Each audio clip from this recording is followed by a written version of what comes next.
Hey everybody, welcome back to the channel. This week I'll show you how I transformed this messy collection of my son's books into this. A well-organized, front-facing bookshelf.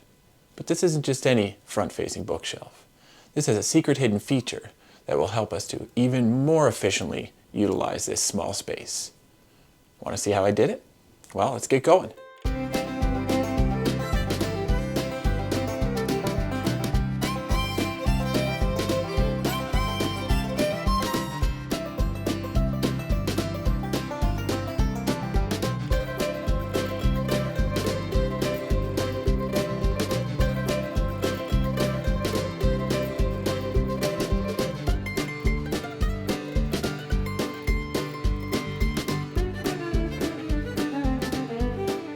Hey everybody, welcome back to the channel. My name is Zach, this is Oval Woodworking, and thank you so much for hopping on and checking out the video today. For the 4.5 of you who watched my prior video, you'll know that my wife and I are expecting our second child in about a month, and our toddler has been moving into this room. If you have really no idea what I'm talking about, well, that hurts. I thought we were friends. I thought you wanted to watch my videos, support the channel. Don't worry though, you can make it up to me. I'll put the link up here somewhere and you can hop on over and check out that video. And you know, maybe you'll get back in my good books. Hashtag dad joke. So as you saw, my son had a corner of his room here that was just a messy collection of all his books. And in the 2 years or so that he's been alive, he's actually collected quite a lot of books. And you know, don't get me wrong, there's nothing wrong with reading, you know. I do a lot of reading myself. That's really how I English gooder every day. But we wanted to get this collection organized, and rather than building a regular bookshelf where the books went and you only could see the spine, we wanted to build him a bookshelf where he could actually see his books displayed and be able to pick the ones he wanted. Now, a front-facing bookshelf is not a new design. It's a common thing to have in a children's room for those reasons. But I took it a little step further, and in this bookshelf, you'll see there's a bit of a hidden feature that just allows us to have even more storage than you would typically find with one of these bookshelves. So before we get into showing the design and how I did it and show you that secret feature, if you're liking what you see and you like the content, consider subscribing. So hit that button below, give it a like to the video, and make sure you hit that little bell notification icon so you get notified the next time I drop a video. With that, let's get into the design. All right, so the bookshelf will be 2 feet wide. It'll be just under 2 feet tall and just over 1 foot deep. It'll have a total of 5 equally spaced shelves, and those will all be of equal depth as well. Now, many times the trouble with these types of forward-facing bookshelf designs is that as you move further down the shelf and further forward, there's a larger and larger cavity in the back that's basically dead space. So in this design, instead of having that space unused, ended up putting the shelf pieces all the way to the back. So as I hide this side piece, you get a better view here.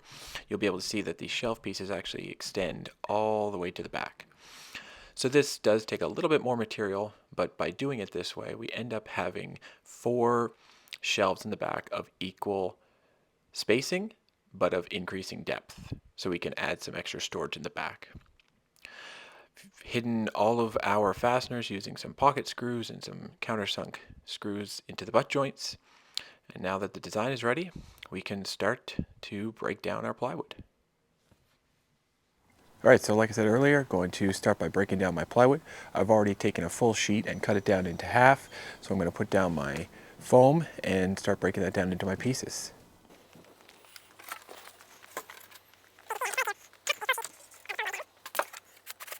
Okay, so I've got my half sheet of plywood on top of half a sheet of 1.5 inch foam board. Just since space is at a bit of a premium, I decided to cut my foam board down into a half a sheet. That way it's a little bit easier to store away, and if I'm ready to break down a full sheet at any time, I can just butt those 2 pieces up and break that down that way. So this will make it a little bit easier to store between projects for now. So I've got my sheet, I've got my good side face down, and I've got all my measurements ready to go on my phone. So I'll just double check those, lay them out, and then we'll get to breaking this down.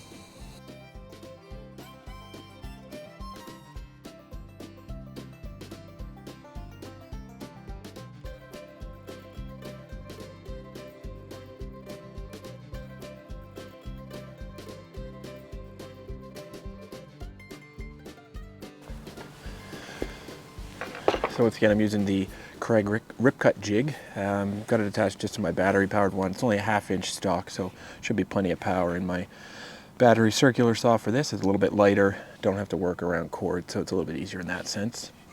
So this has done well since I've started using this.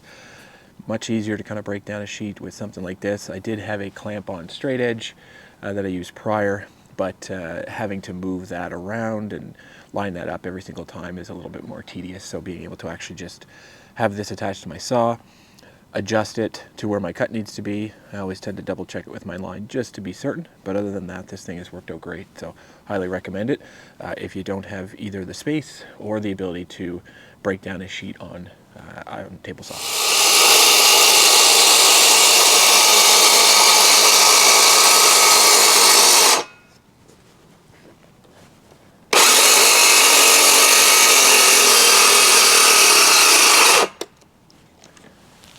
Helps if I put a full charge battery in there. All right, take two.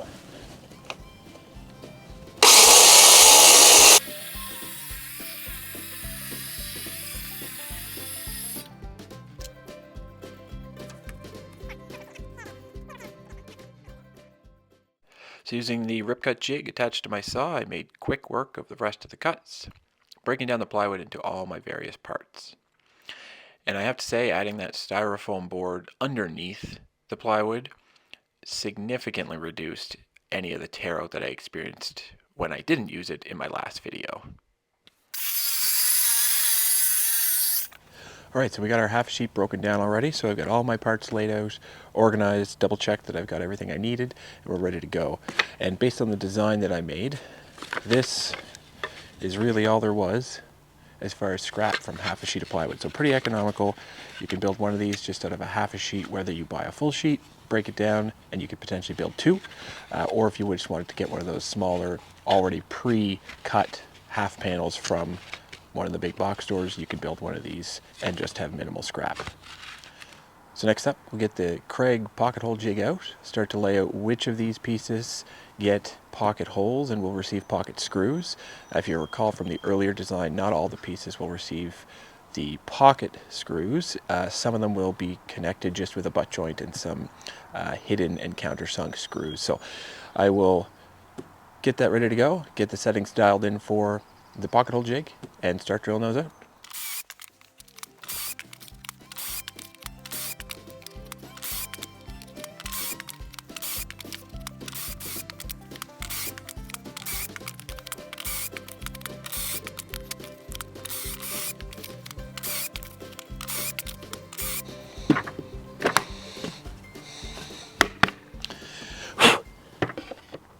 All right, so we got the pocket holes drilled out in all those pieces. I'm just gonna pivot and work on a bit of the side pieces to get those ready. So this was our rectangular stock for our side piece, but it is gonna be angled as you saw in the design.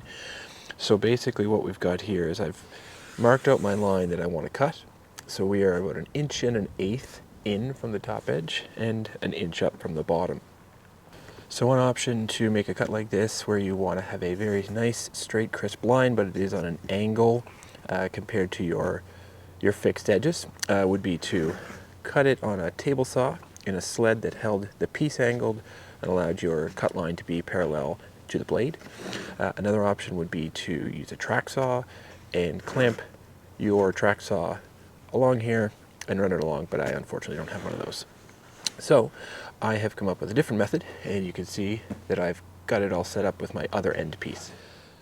So what I've done here, I have clamped my workpiece to my table, and then I've taken my straight edge. Now normally this is something I would use to clamp across a piece of plywood in order to run my saw along the straight edge and get a perfectly perpendicular cut. Unfortunately here we want the angled cut, so I've turned my piece, I've clamped my straight edge on so that it is exactly parallel to my line, and with the distance here being the same distance from the edge of the shoe of my saw to the blade, so that when I ride that edge along my straight edge, I will cut that perfect line. So that's clamped on here, and my straight edge is clamped on this side, and I just use a piece of scrap just so that the thickness was the same and I didn't run the risk of clamping this down too hard and bowing my straight edge.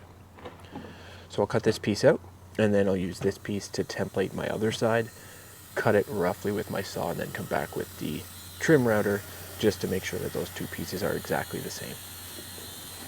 So there we go. I've got the piece all cut, nice straight line there, and like I said, I'll just end up using this piece to template out on my next piece.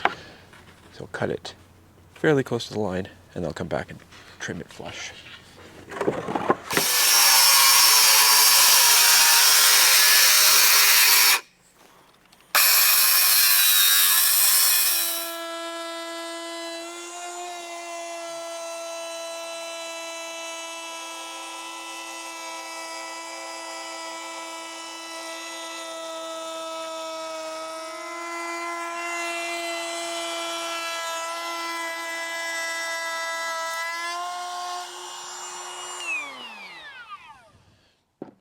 The last piece to just get our end pieces ready to go is just to give it a very slight round over on all the edges that will be exposed. We're not going to use a edge banding on this, so I just want to make sure that's nice and smooth. I'll give it a light sanding afterwards, or just round the edge over there just so that there's nothing too sharp.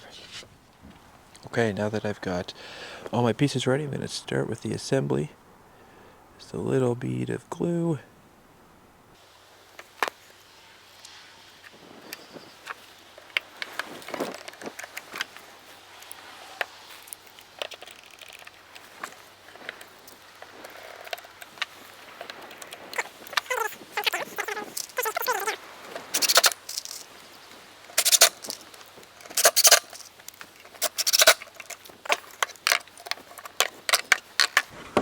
Okay, so that is our top shelf. So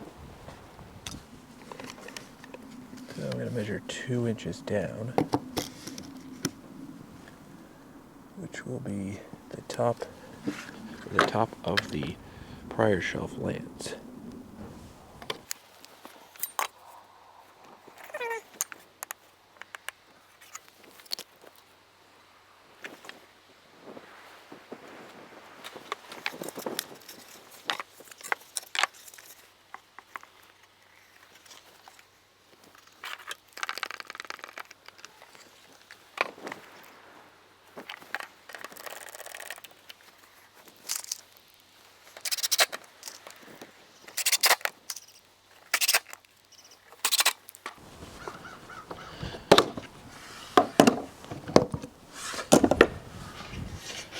Okay. And we'll just repeat that process as we move down the shelf.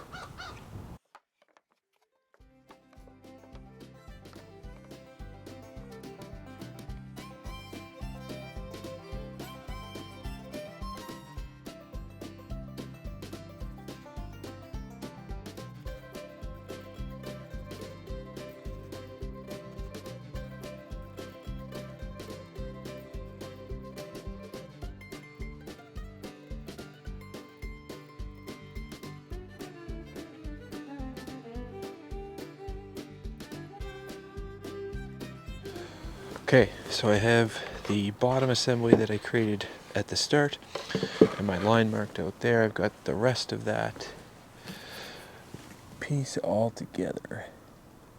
So I'll just a quick bead of glue.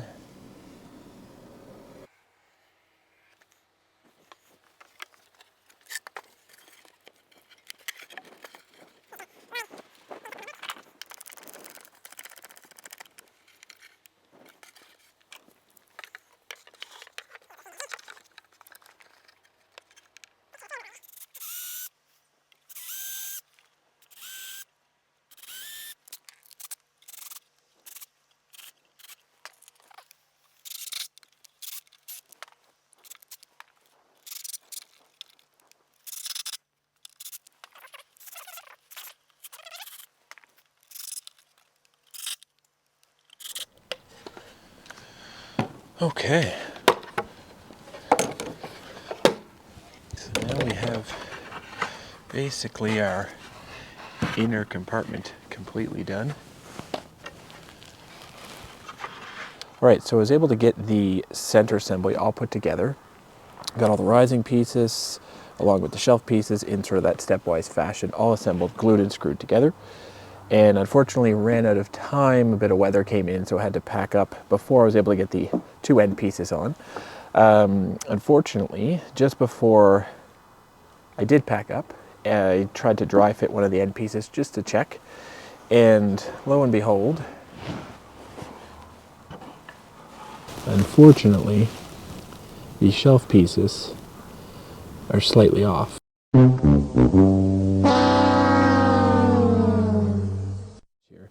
But as we move up, you can see this shelf is flush, but as we move to our second and third shelves, they actually sit proud of the back edge. About 1/8 of an inch here, closer maybe to 3/8 of an inch on that shelf. So I think what happened is as I built this center assembly in a sort of stepwise fashion, I think a couple of the measurements got off by 32nd and 16th of an inch, and those compounded with each step, leading to a slight bit of overhang this shelf and just a slight bit more of an overhang on that shelf. So I could have stopped the camera, fixed the issues and mistakes that I made, and started up again while I attached the side pieces, and no one would have been any the wiser. But I'm not a professional. I like to show that, make mistakes all the time, and try to figure out how I go about fixing that without having to scrap the whole thing and break apart glued joints. And I think I've come up with a plan that should be fairly simple to do. I'm going to take the side piece off that I just screwed in place at the bottom for a dry assembly. Before I do that though, I'm going to mark these two shelves all the way up with the overhang that I do have now. Once I take this off, I'll then trim those two flush. And the other piece is this top edge of our very top back piece. Because it is off, is also sitting proud slightly, so I'm going to trim that down, and then I'll just have to re-round over the new cut edge of that. So I'll get started with that, and we'll get this fixed up so that I can then start putting the two side pieces on to finish it off. So a minute ago when I started this, it was sunny and I was wearing my sunglasses, and now it's snowing again. Great. So now that I got my lines drawn, I'll just grab my trusty circular saw here, and that's not going to work. So I'm going to try the good old-fashioned handsaw.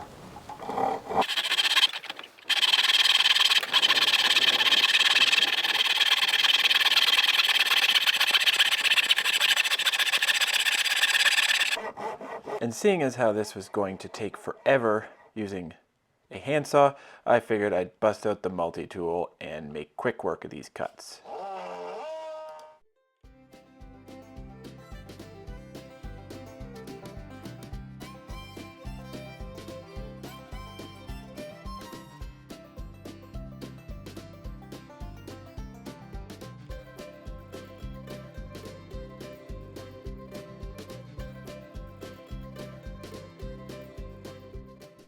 And once that was done, I flipped the shelf over and I trimmed off the excess overhang at the top piece, and everything else was now fitting nice and flush. All that was left to do was just to do a new round over edge on that newly cut piece, and we were ready to start assembling the side pieces.